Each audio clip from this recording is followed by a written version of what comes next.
I can't remember when you weren't there, when I didn't care for anyone but you. I swear. Lapitan natin si tatay. Tay, tay, pamasko ko sa tay. Oh, bigas. Bigas. Asa kang lagay? Ayan, bigas. Nara tay ha. Oh, pang-snack mo tay. Taga saan ka tay? Ano, bakit ka na ganyan? Ba't narinig ka? Sakit na yan? Ah, nasagasaan ka?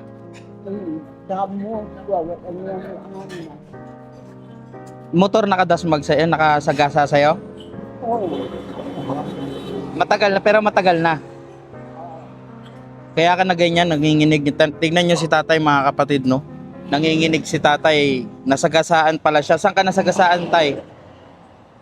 Saan ka nasagasaan? Saan ka nadasmagan? Ah, sa mata? Pero mga ilang, matagal na, taon na? Pila na imong edad?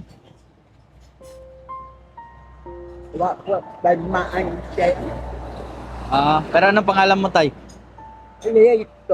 Dito? May mga anak ka? Wala kang anak? Asawa? May asawa ka? Wala rin? Taga rito ka lang? Yung bahay mo, malayo dito?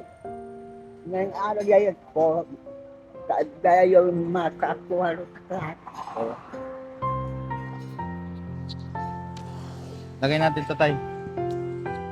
Nandito ka para magkapera ka. Nagparking siya dito mga kapatid. Ayun. Nagparking siya para magkapera siya.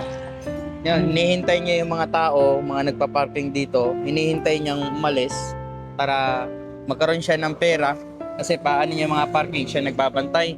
Eh yun lang yung trabaho mo tayo araw-araw. Wala kang pamilya. Pero may inuuwian ka. Ang dito Sa eskwelahan, sa Taligaman. Ay, Antongalon. Di lang sa may harapan. Layo pa mga kapatid doon ng Antongalon. Nandito si tatay, hindi siya makatayo ng maayos, no? Ayun, nahawak lang siya dyan. Oh, bigas to. Kumain ka na, tay? Ayan, tay, kwarta to, tay, ha? Pera yan, ha? Pera nasa loob niyan, ha? Ilagay mo sa bulsa mo yan. Sige, tay.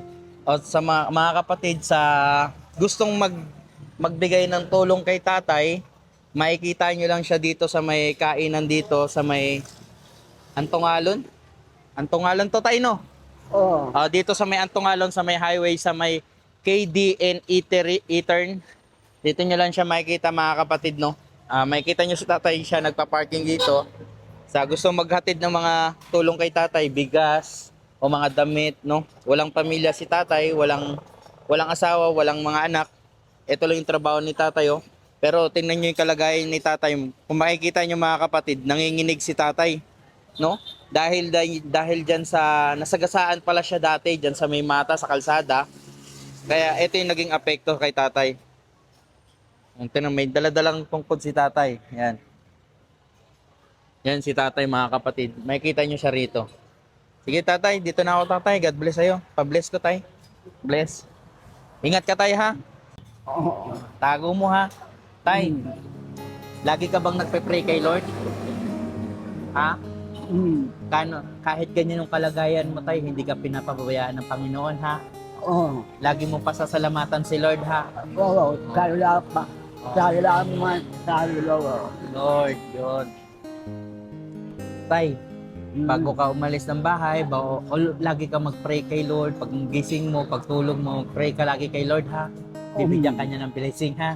Huwag mo kakalimutan si Lord tay ha. Sige, ingat ka. Dito na ako ha. Alis na ako. Thank you. Bye-bye. Sige na tatay, bye-bye. Dia masa lalumu you.